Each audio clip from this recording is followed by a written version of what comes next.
สบายดีมื้อนี้อากาศดีพาน้องมาไปย่างอาชีพเสริมเด้ออาชีพเสริมอยู่ต่างประเทศชั่วโมง15เหรียญพาเพิ่นไปย่างในชั่วโมง15เหรียญคิดบ้านเฮาแล้วราคาเงินบ้านเฮาประมาณ300,000กีบต่อชั่วโมงโอ้คันบ่คงขี้ขานนี่ก็ได้เงินเด้พาน้องมาไปย่างไปย่างนํกันไปไสก็ไปเบิ่งมึงน่ะเพิ่นอยากไปไสก็ไปได้ตามใจเพิ่นเบิ่งน่ะเพิ่นเป็นหัวหน้าเฮาเด้ไปโอ้มื้อนี้อากาศดีที่แถวธรรมศาสตร์เบิ่งพุ่นนะเออเบิ่งเด้ออยู่ต่างประเทศนะพาน้องมาเป็นหยังชั่วโมงละ15เหรียญ15ยูโรต่อชั่วโมงคิดเป็นเงินบ้านเฮาก็300,000เนาะโอ้คำบ่กี่คันได้เบิดมันเป็นอาชีพเสริมเด้ออาชีพเสริมข่อยคนสารวัตรอาชีพเสริมคนสารวัตร คนสารวัตรอาชีพเสริมไปโอ้อากาศดีกระดักโอ้รถพุ่นน่ะรถตุงรถตู่รถบ้านเพิ่นก็งามเนาะไป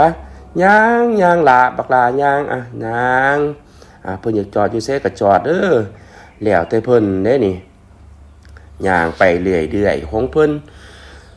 เบิ่งไปอ้อรถถีบรถจักรเต็มไปเบิดบ้านเมืองนี่ไปย่างไปเพิ่นเป็นหัวหน้านำพาย่างอาชีพเสริมเด้อพ่อแม่พี่น้องอันนี้คืออาชีพเสริมชั่วโมงละ15เหรียญชั่วโมงละ15เหรียญพาน้องมาเป็นย่างก็ได้เงินเด้ออยู่เมืองนอกนี่เพราะว่าหัวหน้าหัวตาเพิ่นค่าเวียกค่างานหาเฮ็ดเวียกเฮ็ดงานบ่มีเวลาไปย่างเพิ่นก็มาจ้างเฮาชั่วโมง15เหรียญไปน้องมาเอ้ยเพิ่นซื้อปีวีเด้อปีวีพาย่างไปโอ้อากาศก็ดีเมืองต้นใหม่ก็ยังบ่ทันมีใบเนาะไก่สิขึ้นมีใบเด้ไก่สิออกฤดูใบใหม่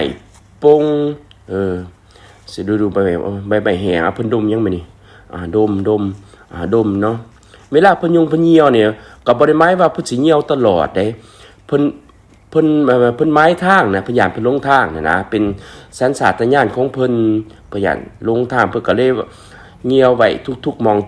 บางเทื่อเพิ่นลงทางเพิ่นก็กลับมาเฮือนถือจังซี่นะมันเป็นสัญชาตญาณของเพิ่นเด้อสบายดีโชคดีเด้อ